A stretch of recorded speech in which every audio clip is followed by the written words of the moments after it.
আজি কেইটামান জৰুৰী কথা আপোনালোকৰ জৰিয়তে ৰাইজক জনাবলৈ আপোনালোকক নিমন্ত্ৰণ কৰা হৈছে। মেইনলি মহৰম ৰিলেটেড কিছুমান পৰিৱৰ্তন কৰা হৈছে, সেইখিনি আমি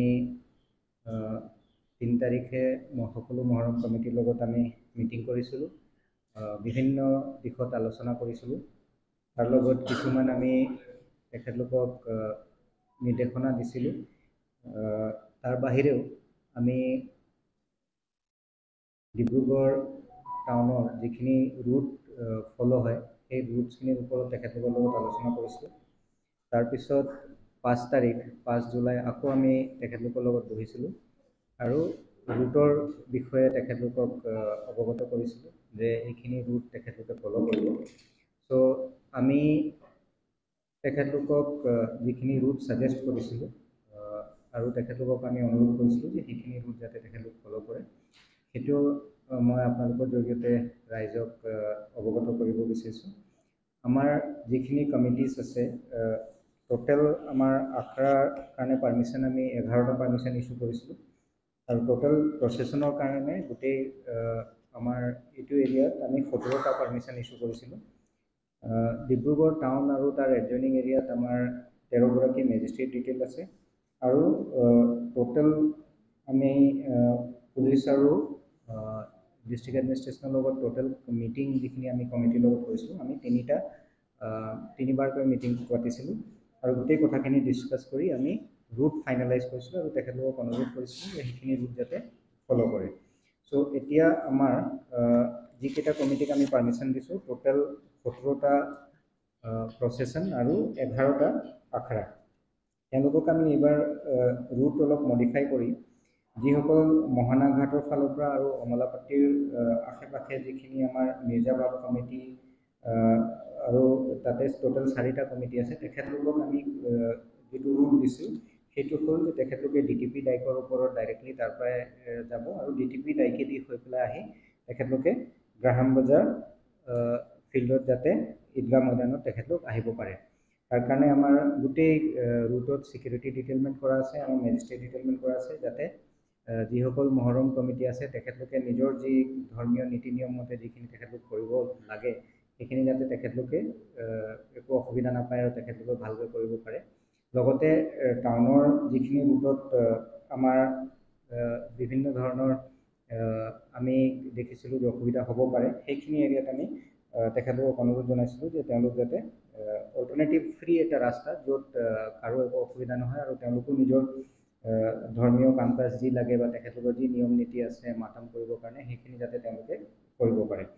ছেকেণ্ডলি, আমাৰ যিখিনি লোহাৰপট্টি বা তাৰ আশে পাশে যিখিনি কমিটি আছে, কালিবাৰী অঞ্চলৰে হওক বা লোহাৰপট্টি হওক, তেখেতলোককো আমি পাঁচালি দি আকৌ DTP ডাইকতে তেখেতলোকক আমি ডাইভাৰ্ট কৰিছোঁ আৰু তেখেতলোকক অনুৰোধ কৰা হৈছে যে তেখেতলোক যাতে সেইখিনি ৰাস্তা ফ'ল' কৰি ফাইনেলি আহি গ্ৰাহাম বজাৰ ফিল্ডত যাতে আহি যায়।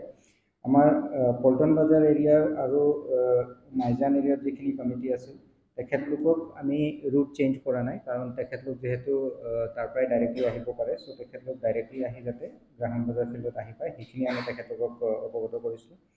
লগতে আমাৰ যিখিনি কনভয় ৰোডৰ ফালৰ পৰা আহে আমাৰ কমিটিবিলাক, প্লাছ আমাৰ বেবেজিয়াৰ ফালৰ পৰা যিখিনি আমাৰ লাহোৱাল ছাইডৰ মহৰম কমিটি তেখেতলোক আহে, তেখেতলোকৰ আমি ৰুট চেঞ্জ কৰা নাই। অকল কনভয় ৰোডৰ পৰা যি ৰুট কেইটা যাব তেখেতলোকক আমি ফ্লাইঅভাৰৰ ওপৰেদি যাব দিছোঁ, কাৰণ আগতে তেওঁলোকে তলেদি যায়। এতিয়া যিহেতু ৰেল লাইনৰ ওপৰেদি ফ্লাইঅভাৰ হৈছে আৰু তলেদি যোৱাৰ কোনো স্ক'প নাই, সেইকাৰণে আমি তেখেতলোকক ওপৰেদি পাৰ হ'বলৈ সেইখিনি ৰুট দিছোঁ। তেখেতলোকৰ ফালে একো চেঞ্জ হোৱা নাই। পাঠানপট্টিৰ পৰা যিটো সেইটো ছাইডৰ কমিটিবিলাক ওলাব, তেখেতলোকক আমি ৰেড ক্ৰছ ৰোডেদি আহি পেলাই AT ৰোডত ওলাই গ্ৰাহাম বজাৰত যাতে আহে সেইখিনি তেখেতলোকক আমি ৰুট ডিচাইড কৰি দিছিলোঁ। চ' এইখিনিয়ে কথা ৰাইজে যাতে মন কৰে আৰু তাৰ লগত আমি বিভিন্ন ধৰণৰ নিৰ্দেশনা তেওঁলোকক দিছিলোঁ যাতে যেতিয়া প্ৰচেশ্যন হ'ব তেতিয়া যাতে তেখেতলোকে ফায়াৰ ডিছপ্লে বা ফায়াৰৰ লগত বহুতখিনি যাতে এক্টিভিটিছ নহয়, ৱেপনৰ কাৰণে আমি ৰেষ্ট্ৰিকশ্যন কৰিছিলোঁ, সেইখিনি কথা আমি তেখেতলোকৰ লগত অলৰেডি পাতিছিলোঁ। খালি ৰুটৰ কথাটো যাতে ৰাইজে জানে সেইকাৰণে আজি আপোনালোকক আমি নিমন্ত্ৰণ কৰি আনিছিলোঁ। আমি বেচিকেলি মেজৰলি যদি চাই আমাৰ ফিডাৰ ৰুট বুলি আমাৰ চাৰিটাকৈ হ'ব, কিন্তু মেইনলি আমাৰ মেজৰ দুটাই ৰুট হ'ব। এটা এটি ৰোডেদি আহি পেলাই আমাৰ গ্ৰাহাম বজাৰত আহিব, আৰু ছেকেণ্ডলি DTP ডাইকেদি। আৰু তাত ফিডাৰ কৰিবলৈ আমাৰ আমলাপট্টি চেৰালি হৈ পেলাই DTP ডাইকত যাবগৈ, লগতে লোহাৰপাট্টিখিনি পাঁচালি হৈ DTP ডাইকত যাব, আৰু আমাৰ পল্টন বজাৰৰ যিখিনি আছিল এইখিনি আগৰ ৰুট মতেহে তেওঁলোকে যাব। আমাৰ ফালৰ পৰা ৰুটৰ বিষয়ে এইখিনি ক'বলগীয়া। যদি কিবা আপোনালোকৰ প্ৰশ্ন আছে আপোনালোকে উত্থাপন কৰিব। আমি বিভিন্ন পইণ্টত আমি ট্ৰাফিক মুভমেণ্টখিনি ৰেগুলেট কৰিব লাগিব, সেইকাৰণে আমি এডিশ্যনেল ফ'ৰ্চ ডিটেইল কৰিছোঁ, লগতে এডিশ্যনেল মেজিষ্ট্ৰেটৰ গোটেই অঞ্চলটোত আমি 13গৰাকী মেজিষ্ট্ৰেট ডিটেইল কৰিছোঁ, যাতে যিখিনি কমিটি তেখেতলোকৰো যাতে একো বাধা নহয়, লগতে বেলেগ যিসকল ব্যক্তি নিজৰ নৰ্মেল ডে টু ডে কামৰ কাৰণে ওলাব তেখেতলোকৰো যাতে বিশেষ অসুবিধা নহয়, তাৰ কাৰণে ব্যৱস্থা কৰিবলৈ এডিশ্যনেল ফ'ৰ্চ, এডিশ্যনেল মেজিষ্ট্ৰেট সেই গোটেইখিনি ডিটেইল কৰা হৈছে।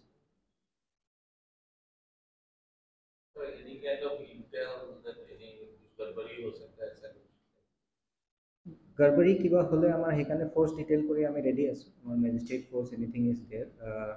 বাকী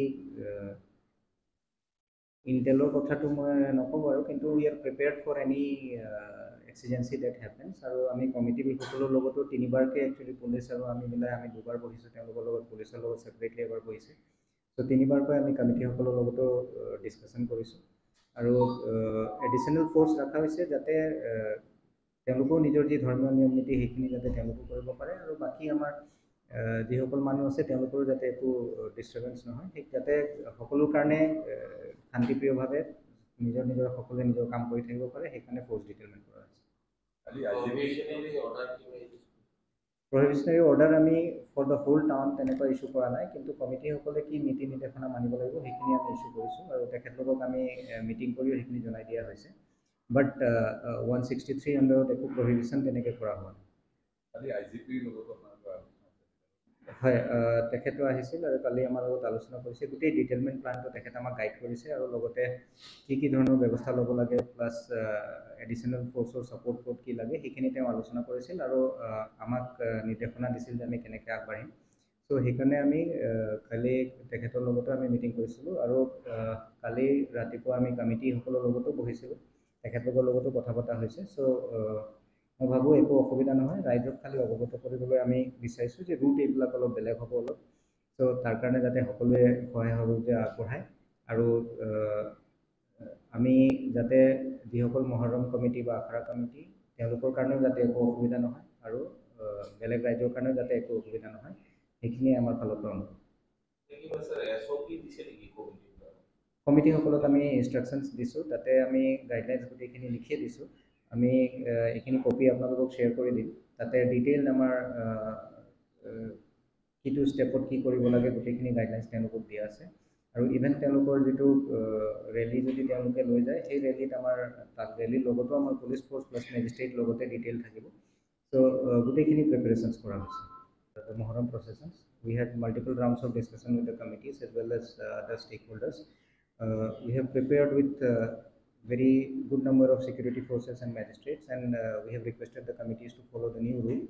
This is in view of multiple factors where we try to ensure that the groups or committees who want to